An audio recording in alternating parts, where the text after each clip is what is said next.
আজ আমি আপনাদের সাথে পরিচয় করিয়ে দিব আধ্যাত্মিক সুফি তরিকায় মুয়াজিয়া সংক্ষিপ্তকারে।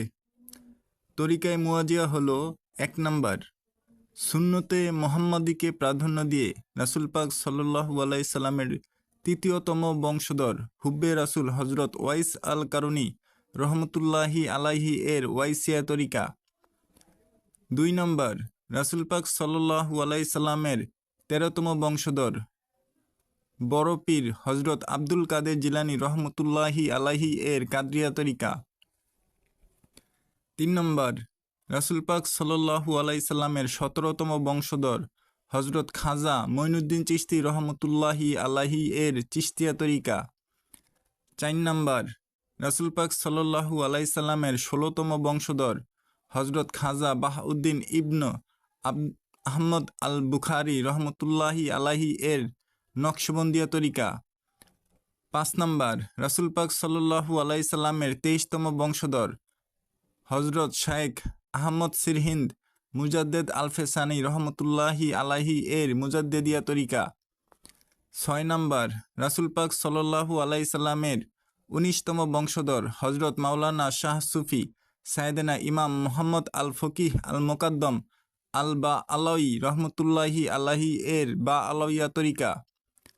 7 নম্বর, মহান আল্লাহ তাআলার পক্ষ থেকে আবে হায়াত এবং ঐশী জ্ঞান ইলমেন লাদুনি প্রাপ্ত পানির নবী হজরত খিজির আলাইহিসসালামের খিজরিয়া তরিকা।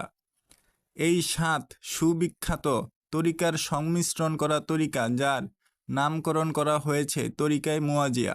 এই সুবিখ্যাত মুয়াজিয়া সুফি তরিকার প্রতিষ্ঠাতা বা আলাইয়া তরিকার দিক দিয়ে রাসূল পাক সাল্লাল্লাহু আলাইহি সাল্লামের 36তম বংশধর কুতুবুল মাদার শাহেনশাহ নূরি গাউসুল আজম সৈয়দ মোহাম্মদ মুয়াজ আহমেদ যুবশা নুরি আল কাদেরি আল বা আলাউই আল ওয়াইসি আল মুয়াজি হাফিজুল্লাহ।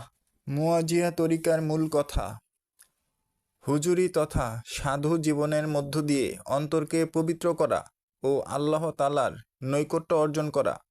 মুয়াজিয়া তরিকা নিম্নলিখিত 6টি মূলনীতিতে নির্মিত। মুয়াজিয়া তরিকা মূলত রাসূল পাক সাল্লাল্লাহু আলাইহি সাল্লামের 19তম বংশধর হজরত মাওলানা শাহ সুফি সৈয়দেনা ইমাম মুহাম্মদ আল ফকিহ আল মুকাদ্দম আল বা আলাউই রহমতুল্লাহি কিবলায়ে কাবা দয়াল বাবা জান এর প্রতিষ্ঠা করা বা আলাইয়া তরিকার অনুরূপ। বা আলাইয়া তরিকা 5টি মূল নীতিতে নির্মিত। মুয়াজিয়া তরিকা 6টি মূল নীতিতে নির্মিত। বা আলাইয়া তরিকার মূল নীতি ও মুয়াজিয়া তরিকার মূল নীতির মধ্যে 5টি মূলনীতিতে মিল পাওয়া যায়। তন্মধ্যে একটি মূলনীতি ব্যতীত, তা হলো এতায়েত। মুয়াজিয়া তরিকার মুর্শিদ ও শায়েখগণ এই 6টি মূলনীতি, যা প্রকৃতপক্ষে মুরিদদের বা ধার্মিকদের সামনে উপস্থাপন করে, নিম্নে 6টি মূলনীতি উল্লেখ করা হলো। 1 নম্বর, এতায়েত। আল্লাহ ও রাসূল পাক সাল্লাল্লাহু আলাইহি সাল্লাম এর তাবেদারি করা বা অনুসরণ করা। 2 নম্বর, ইলম বা জ্ঞান। 3 নম্বর, আমল, অনুশীলন বা আকুলতা। 4 নম্বর, ইখলাস, আন্তরিকতা। 5 নম্বর, খাউফ, আল্লাহর শ্রদ্ধাভীতি। 6 নম্বর, ওয়ারা, ধর্মীয় বিড়ম্বনা। মুয়াজিয়া তরিকার পার্থক্য: মুয়াজিয়া কাদরিয়া তরিকার সাধনা মূলত কোনো লতিফার সহিত সম্পর্কিত নহে, বরং খোদা প্রেমিকের যেই স্থানে আল্লাহ শব্দের প্রভাব পড়িবে সেখানেই জিকির জারি হয়, সেখান হতে তাহা সমস্ত শরীরে শিহরিত হয়। অতঃপর সেখানে বিশেষ অবস্থা ও নূর সমূহ বিচ্ছুরিত হইবার পর তাজাল্লি বা আলোক প্রভার বিকরণ এবং ঊর্ধ্ব জগতের ভ্রমণ সংগঠিত হয়। ফলে এমন আবেগের উত্থান এবং অবস্থার পর্যায়ক্রমিক উন্নতি সাধিত হয়, যাহা পরিমাণ করা তথা বলে বা লিখে বোঝানো যায় না। মোর্শেদের তাওয়াজ্জুদ ব্যতীত সালেকের এই পথে সফল হওয়া খুবই কঠিন। যখনই এই সকল বিশেষ অবস্থার উন্নতি সাধিত হয়, তখনই মোর্শেদ তাকে নিজের আধ্যাত্মিক ক্ষমতা বলে উন্নততর মঞ্জিলে পৌঁছাইবার পথ নির্দেশ করেন। প্রকৃত মকসুদে পৌঁছাইবার পথ বাতলাইয়া দেন।